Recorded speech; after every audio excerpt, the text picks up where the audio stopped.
Welcome to the Pint Glass Football Podcast.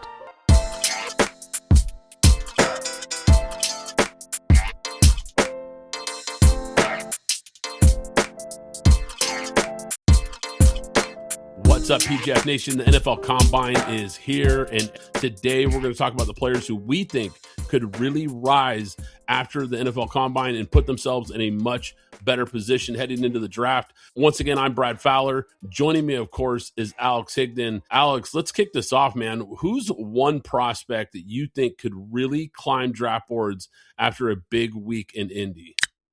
So the first guy I'm going to mention is going to be Ty Simpson. This is a guy, this is not a necessary overlook. It's just there's a huge gap between this guy, Fernando Mendoza, and then everybody else behind him. But Ty Simpson has found himself in between, somewhere in between Fernando Mendoza and perhaps those two other guys that I mentioned. So here's a guy, he only started, I believe, 20 games. He doesn't have a lot of tape for you to look at except for last year. So what do we think of him? What is he? Like, what could he be? And I have a gap anywhere between, I guess you could say, Matt Ryan and Justin Fields. This is how far the gap is because there's only 20 games and really only 12 of them, I think. 12 of them he really, truly started. So who are you, Ty Simpson? Who are you? A lot of these quarterbacks don't throw at the combine. From what I'm reading, Ty Simpson is going to throw at the combine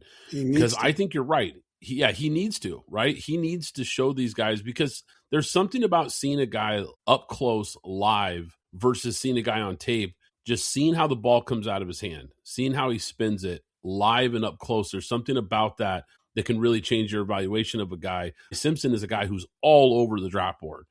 Some people think he could go as high as 13 to the Rams, and then others have him at pick 60. So who knows where he goes in this draft? And I think you're right. The combine could be really important for him. I'm going to tell you a guy that I'm looking at. How about Kenyon Sadiq, tight end out of Oregon? Now, I just mentioned seeing guys up close. Now, I've had the luxury of having media credentials with Oregon right here in my backyard, going and seeing a lot of these Oregon prospects the last few years up close. This guy is an incredible athlete. Not prototypical size, right? A little bit undersized, but you want to talk about elite athletic traits. I think during the drills at the combine, he is a guy that could show off his speed. He could show off his route running. And I think he is going to test off the charts with a 40 time, the agility drills, the high jump. He's going to put up some numbers. And I could see a guy right now who a lot of people think could be a late first, might find himself in the early first round, maybe mid first round discussion after a combine. Yeah. So here's a guy, here's one of these guys that he probably looks more like Noah Fant. And what I mean by it is not that he's going to be Noah Fant, but he has the speed. He's got, I think he's about 6'3". Now, I think where he goes is really what's going to matter here the most in terms of what you get from him. Now, if he goes to someplace like Denver, I think he has a better chance being in the Sean Payton, and we've seen what he's done with a few tight ends. I think he has a better chance. If he goes someplace like Jacksonville, I don't know too much about that. I'm not too sure about if he would work there, but I think this is a guy that could be anywhere between, I think, 18 to 25 in terms of picks, where this is a guy that's you're going to get prime potential, a guy that could end up being, the next Shannon Sharp versus the next guy that can end up being, I don't know, Evan Ingram, maybe, where he shows and he doesn't show, he shows, he doesn't show. That really depends on where he goes. I have two wide receivers. I have Brennan Thompson and I have Zachariah Branch. Two guys who I think will work well in the slot. Zachariah Branch is 5'10", 180, and Brennan Thompson is 5'9", 170. But each when they got to their last stop, you saw them take that next step that you were looking for. You saw some things the previous years, but they ended up taking that next step. And I think these are two guys that could work in the slot. Again, they're small, quick twitch guys. And I think Brendan Thompson might be able to work outside, but I'm not sure yet. But these guys that'll be in the slot that have that quick twitch, Welsh worker type, agility in the middle of the field that can get those quick, 6-7 yard catches and then take them them out and then route them up and take them down the field. Yeah, so Zachariah Branch is on my list too, Alex. He's a guy that I'm circling absolutely for the combine. Elite quickness, elite burst, like you said, elite change of direction ability. He is a dangerous player in space and a guy who's already a big-time kick return threat as well. So you're getting some added value there on special teams. He just has the kind of speed that I think he could legitimately run in the 4.2s at the combine. I will be surprised if he runs anything slower than a 4.3. He is going to put up some big-time numbers at the combine. He has a real chance to really elevate himself from maybe being a day 2 prospect to maybe sneaking into the first round mix. Because here's the thing, Georgia, which I don't know why any wide receiver would transfer to Georgia, by the way, when you're playing at USC. I don't understand. Why would you leave USC as a wide receiver to go play at Georgia? That doesn't make sense. But that's a side point here. Because here's the thing, Georgia never really fully showcased what his true skill set is. They mostly used him as a gadget guy behind the line of scrimmage, a lot of screen passes, a lot of quick hitters. And I understand that, trying to utilize his speed, trying to get the ball in his hands so he can make plays. But I think it actually did him a disservice as far as a draft pick, because I think he has more in the toolbox than what he showed at Georgia. So he's a guy that I think can show some of those skills at the combine for sure. Now, Thompson, you said out of Mississippi State, led the SEC in receiving. So he's a guy that's certainly on the radar, and he's a burner as well. So he's a guy that some people said could be the fastest 40 time at the combine this year. I'll be really interested to see both those guys. You know what? I'll give you a wide receiver. I was gonna jump to the defense, but since we're on wide receivers, let me stick with one here also in the SEC. How about Zavion Thomas, wide receiver out of LSU? Another guy, not a big guy, 5'10", 192. I like his frame, though. He's kind of a compact 5'10", but he's a burner. I mean, he's another guy with big-time speed, can pull away in the open field, has nice agility, but this is a deep wide receiver class. There's going to be a lot of guys who are going to kind of naturally slide back in this draft just because of the depth. I think he could stand out, though, with a fast 40 time and some really good testing at the combine. He's a guy to watch for because I think he's going to test well and could find himself climbing some draft boards in those mid rounds. Well, I mean, like you said, we were going to move on defense, but we might as well finish out the wide receivers because my last guy I have is Ted Hurst out of Georgia State, 6'3", about a solid 200 pounds out of Georgia State.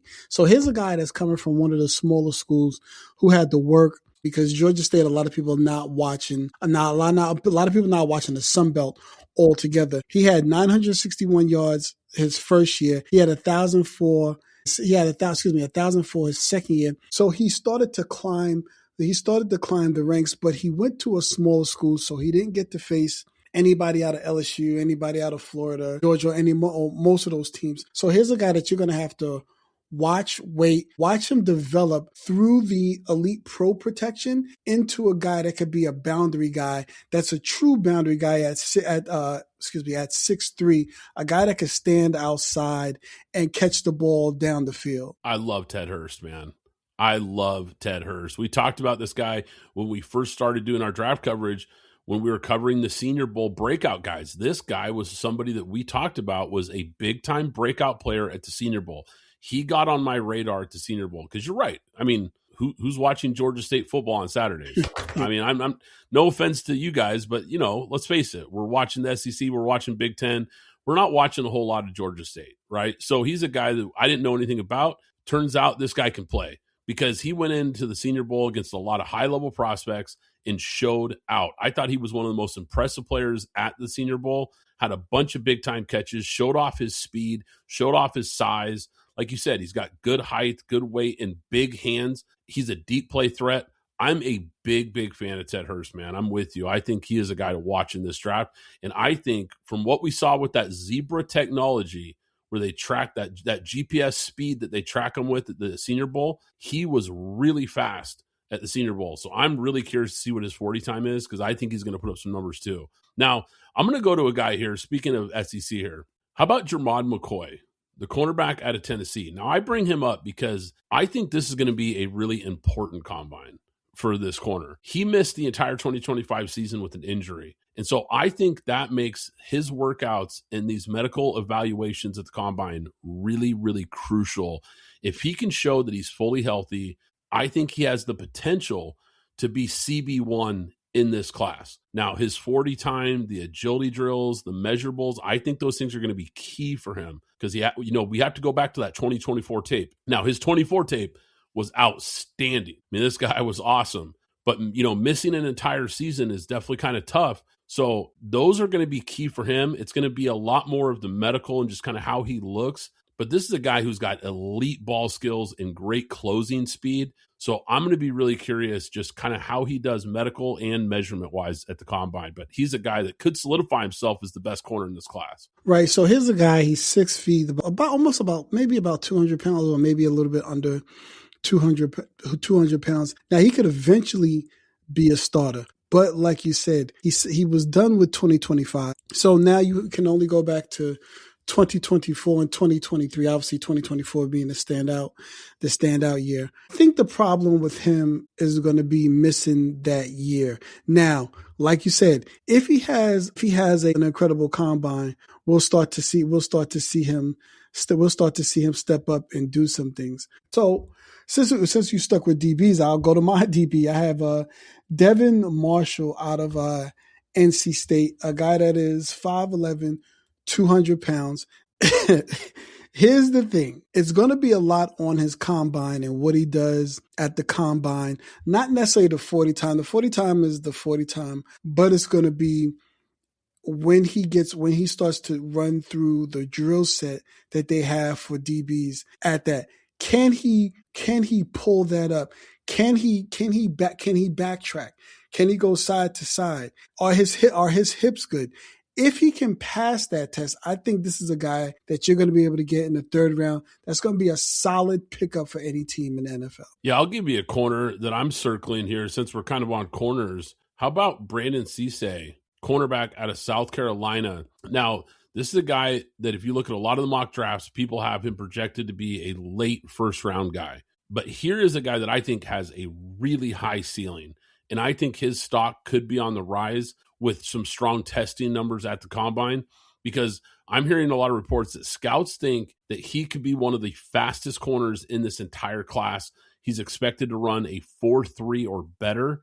And if he really lights up the combine testing-wise, he's a guy that could really push up these draft boards. Because like I mentioned, look at a guy like Jermod McCoy, who a lot of people have as cornerback 1, cornerback 2 in this class. Mm-hmm. Brandon Cisse is a guy, if he tests really well, and let's say, McCoy's medicals don't look great, or he doesn't test as well, doesn't look like he's fully back from that injury, this could be a guy that I think could be potentially in the mix for cornerback 1 if he puts on a show at the combine, and I think he will. Quick shout out to our friends at props.cash, the best player prop research tool in the game.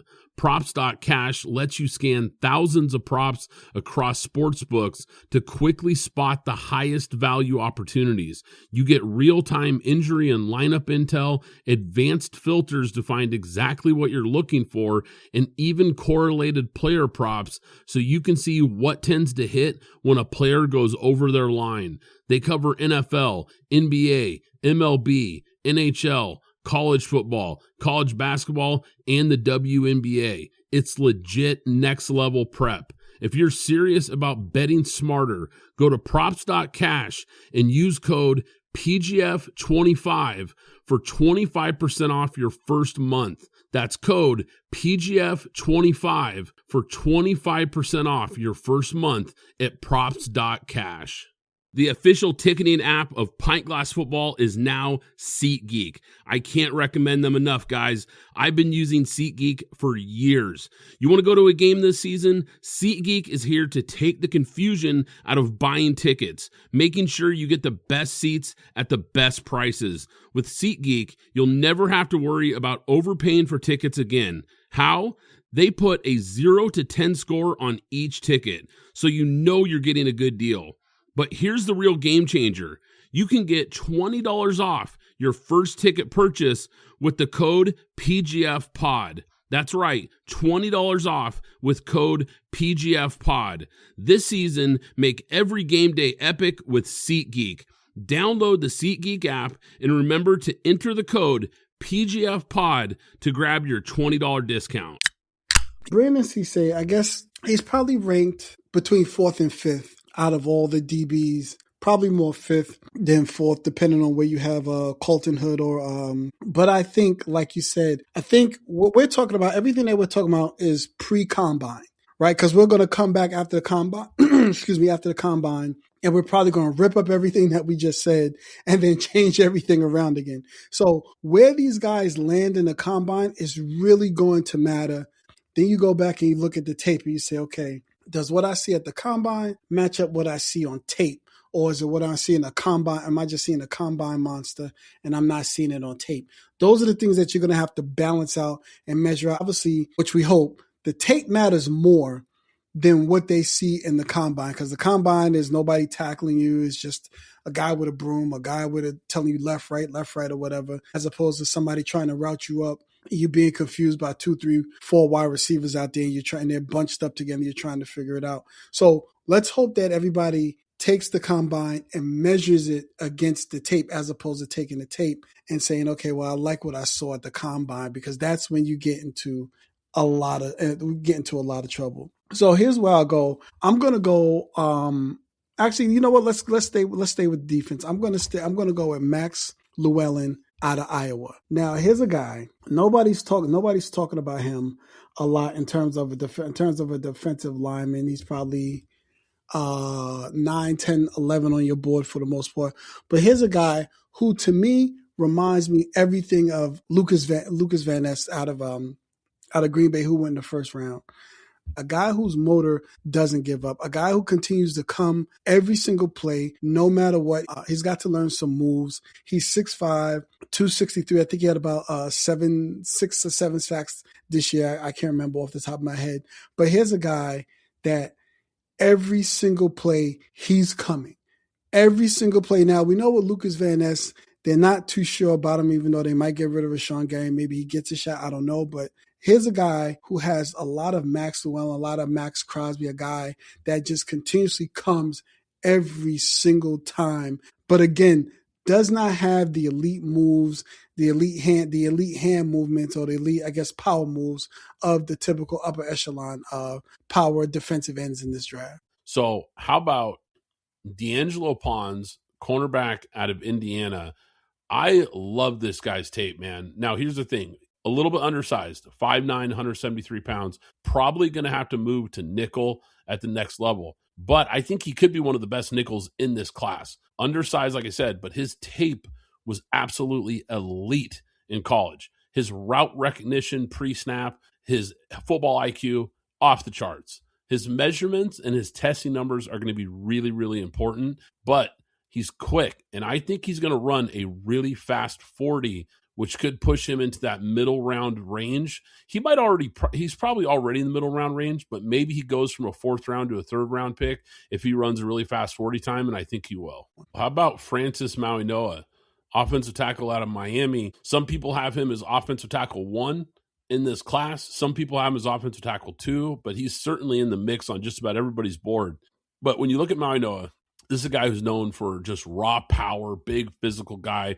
Looks like a guy who I think could settle in as a long-term starter in the NFL. I think the big question mark for him that a lot of teams want answered is how well does he move? What is he going to do in the 3-cone? What's he going to do in some of these agility drills? How good are his feet?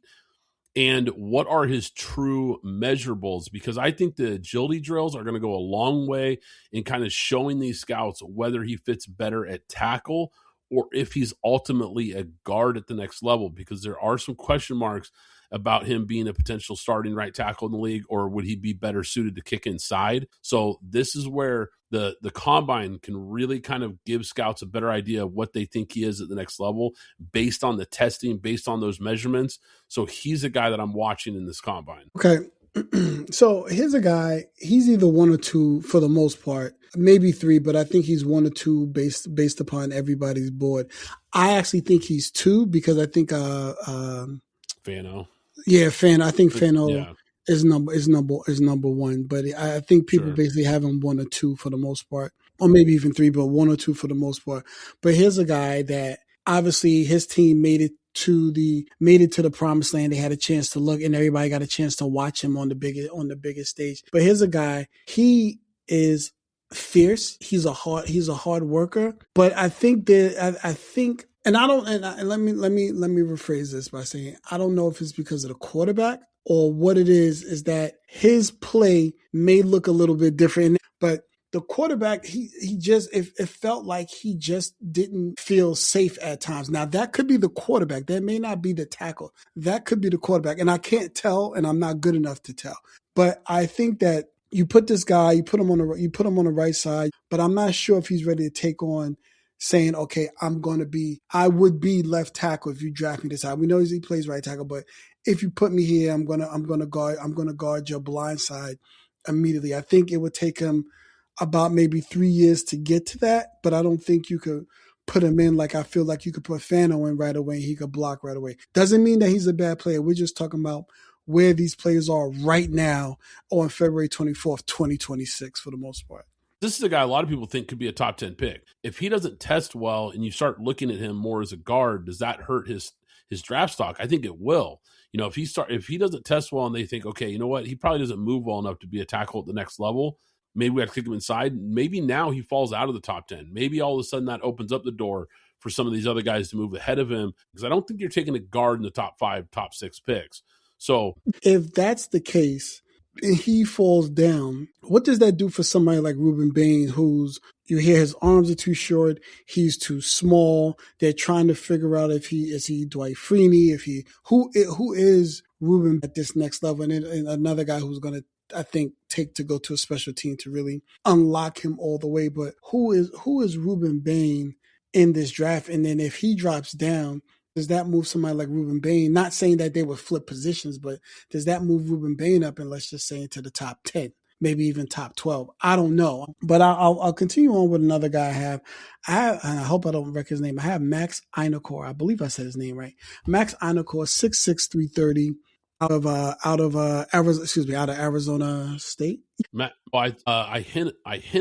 I've been working on this name too. Sorry, I said Einokor, so Ihenachor. Yeah, so Ihenachor is a guy, I think he could end up being a plus starter. I doubt if he goes in the first round. This is a late second round, early third round guy. I think here for the most part. Or maybe he moves up in the second round. I don't know. So here's a 2-year starter. Here's a guy that's been able to hold steady, hold pound. His footwork is not the best. I'll be the first to admit that his footwork is not the best. So you're gonna need some refinement there, which pushes him down, like I said, late second round, early third round guy. But once you get him up to speed, I think this is a guy that can be a solid starter. Again, I'm not talking about a top 10, top 12 guy in the NFL draft. I'm talking about a late guy, a guy that, like Morgan Moses. Whenever you put Morgan Moses, who was always your right tackle, he didn't allow sacks, and he was a leader in the locker room. This is the type of guy I see Max Einokor trying to be. Yeah, so he's the guy on my list too, Alex, and I think I'm higher on him than you are, because I think originally he was viewed as a guy that was probably a third-round pick. But if you remember, we talked about him, how he was climbing draft boards after that Senior Bowl performance, because he was another guy that put on a show at the Senior Bowl, really looked good. I think if he shows out at the Combine, because I think he already went from a third-round grade to a second-round grade after the Senior Bowl. I think that Senior Bowl was that impressive. Yeah, he was dominant. Yeah, he was dominant. So now he goes to the Combine. If he shows out at the Combine, I think this is a guy who maybe could sneak back into the first round, just because the combination of size and the fluid movement for a big man. This is a guy who was a former basketball player, really didn't start playing football until later in life. And so he still has a lot of upside and a lot of development. He didn't even start playing football till 2021 was his first year playing any level of football. So this is a guy who's still a little bit raw. But I think when you just look at the athletic ability, the long arms, the big frame, he checks so many boxes. If he puts up good numbers, watch out for Ihenachor to be a guy who maybe sneaks into the first round. Another offensive tackle that I am absolutely circling, Monroe Freeling out of Georgia. Only a 1-year starter for Georgia, but this guy has a massive frame, freakishly long arms. They're saying this guy's wingspan, he could have 35-plus inch arms at the Combine. Really quick feet. Another guy has not played his best football yet. I think his upside is off the charts, still developing as a tackle. But if Monroe Freeling puts on a show at the combine, similar to like we mentioned with the Hinachor, I think he's going to position himself firmly in the first round. Now, I think he's already probably a first-round guy, but a lot of people are kind of viewing him as a late first. If he puts on a show, watch out for this guy to maybe be one of the really surprise players in this draft when he gets his name called in the top 10 picks. And maybe even offensive tackle 1 in this class. Right. So here's the thing. He, like you said, he's got 1 full year. He played the other 2 years, but he played definitely played 2024. But you're talking about 1 full year of starting, and I think this is going to keep him down. I don't know. I doubt if he gets pushed to number 1. I think he'll stay at. I think he's rated number 3 or he's rated between 3 and 5, I guess, for the most part. But I think he's going to get pushed back, and I would push him back because he only has the 1 year full of starting. Now, I know it's on Georgia, but 1 year starters is always going to be worrisome for me in the first round. In the first round, I can't confidently draft a guy that's only had 1 giving season. Now you have outliers like Cam Newton.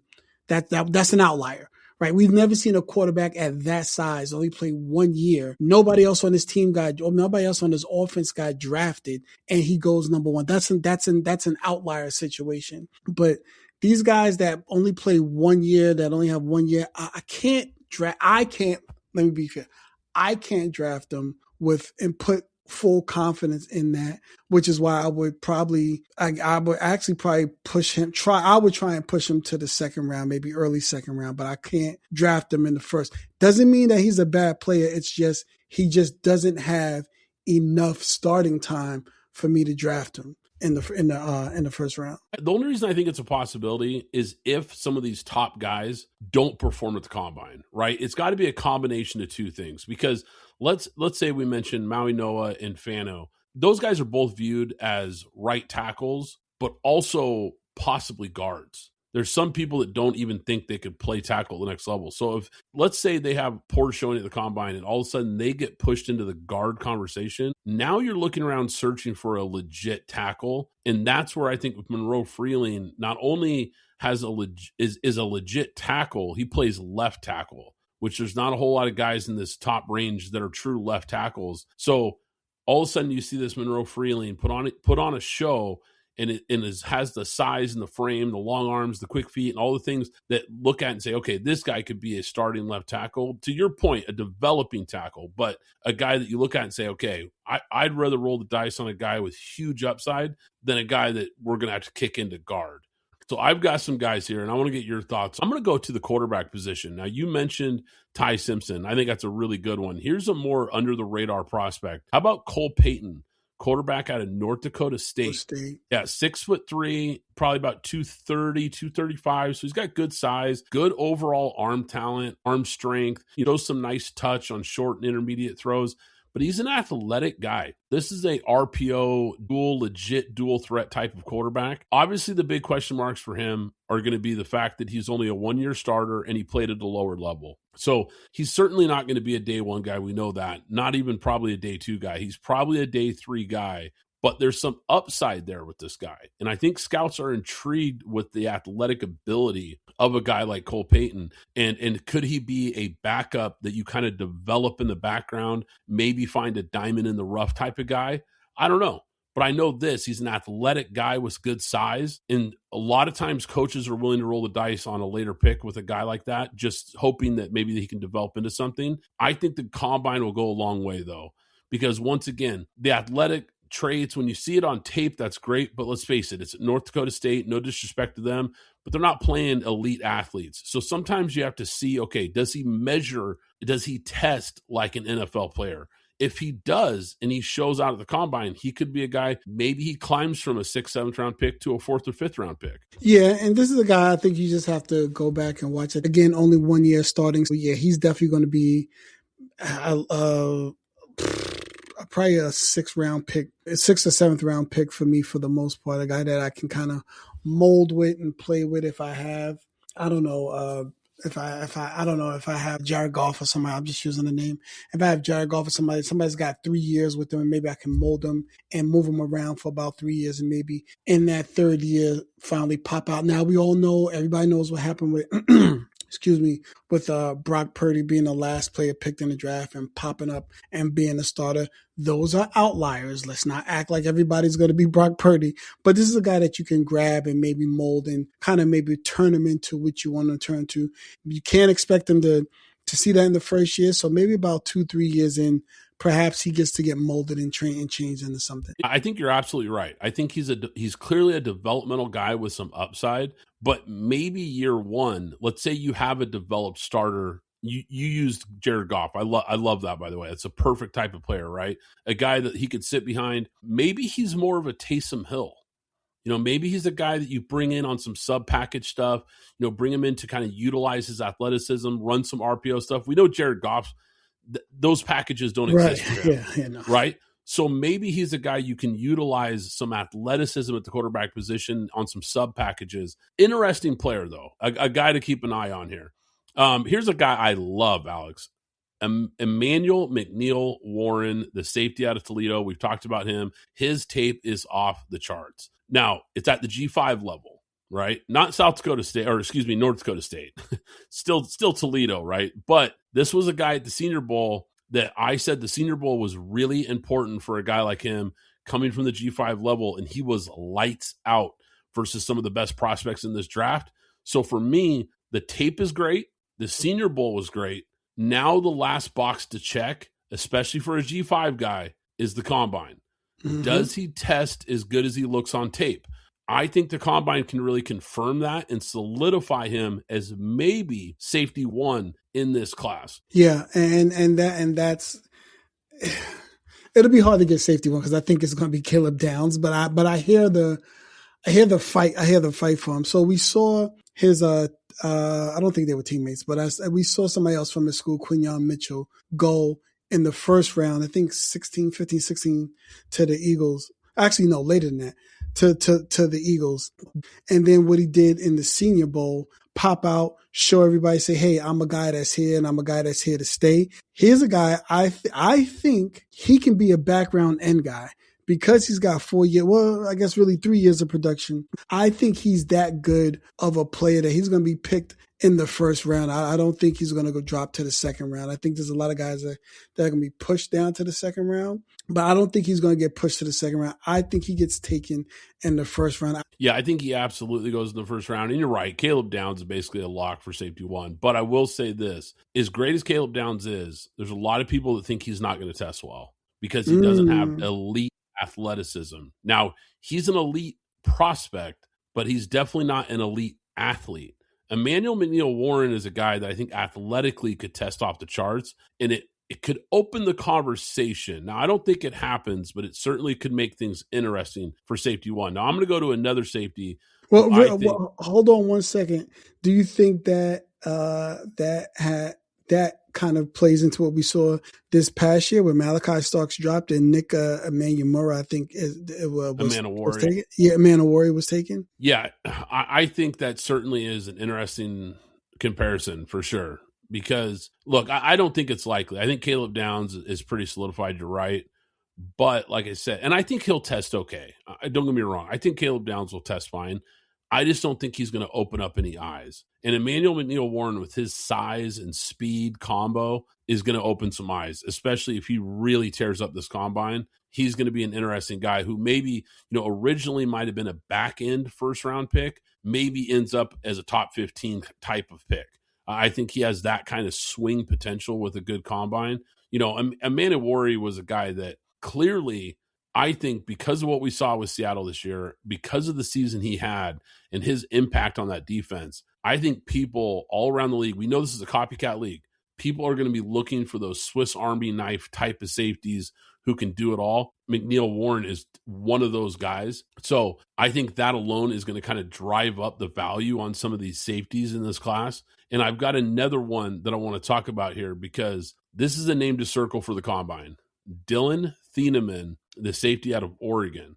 This guy is a true Swiss Army knife. He can play in coverage. He can play in the box. He can play the nickel. He is a big-time athlete who I think is going to test really well at the combine. I'm expecting him to run a fast 40, maybe 4.3 type of 40. I think he's going to be in that range. I think he's going to have a 40-plus inch vertical. He could go from late first to mid first with a big combine. This is a guy, if he runs the speed, I think he's the third guy taken, because I think Caleb and Emmanuel are better overall. But I think this is a third guy, and I think he's going to drop to the second. I think 3 safeties in the first. Excuse me, not because he's not good. I just think 3 safeties in the first is a lot, and I think people will start to reach for other players here over a guy like Dillon, given the position that each one of them plays. This is not an indictment against the player.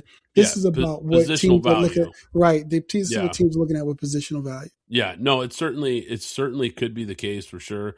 Like I said, it's going to be interesting how the safety position is looked at because of a guy, like I mentioned, with Imawari and how big of an impact he had. You also look at a guy from just a couple years ago, Kyle Hamilton, slid in the draft, even though I thought he was clearly the best player in that class. Slides to 14 because of what you're talking about. Positional value ends up being, an all-pro every year he's been in the league. He's one of the best defensive players in the league. So I think this is a position that is really interesting right now, because I'm starting to think that this could be a position that GMs are going to start looking at and coaches are going to start looking at a little differently, because when you have a difference maker on the back end, what it can do for your defense, especially some of these 3 safeties, especially Alex, these guys are Swiss Army knife safeties. And I think that is really what adds a lot of value here, because you can move them around in coverage. You can put them in so many different places depending on how the offense lines up. You have this chess piece defensive player that can really create havoc at all different levels of the field. And so these players might be getting more value going into this draft. That's going to be an interesting theme to watch for. Now, I've got a couple more guys here I want to get to. Eli Stowers, tight end out of Vanderbilt. This is a really athletic tight end. You watch his tape, he creates separation. I'm looking for this guy to run maybe a 4.5 40. And for a tight end, that's a pretty impressive time. So if he runs in that range, I think he's a guy that could climb the ladder, he could climb draft boards.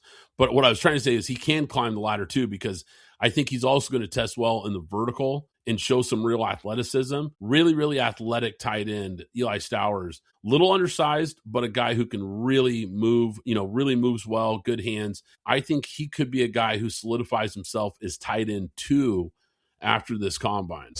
I've got 2 more names here that I think are really important names to circle. Jacob Rodriguez, linebacker out of Texas Tech. The guy's tape is incredible. This guy makes plays, takes the ball away. He is a vacuum for the football. Such a good player. He had a really nice showing at the Senior Bowl. I think he kind of opened some eyes at the Senior Bowl. Now, the thing about him is there's some concerns about his size. Yep.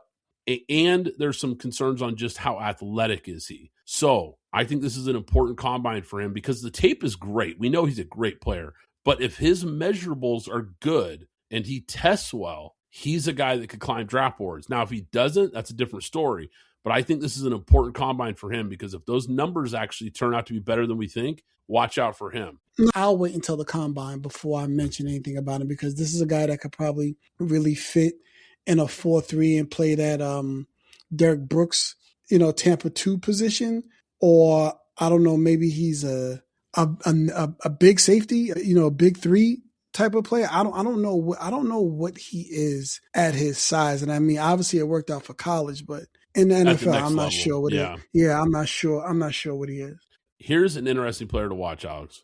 Mansour Delane, cornerback at LSU. Now, there's a lot of analysts that have him as CB1 in this draft, but I have real questions about this, Alex. I question 2 things, his speed and his size. And I think 2 of the most important combine numbers for corners are 40 time and arm length. I always look at those when I'm evaluating a corner, and I always circle them because I think they're 2 of the most important measurables you can look at. Now, if he's a guy who runs a 4.5 and he comes out to the combine, he's got short arms, which, look, a lot of people are saying he does.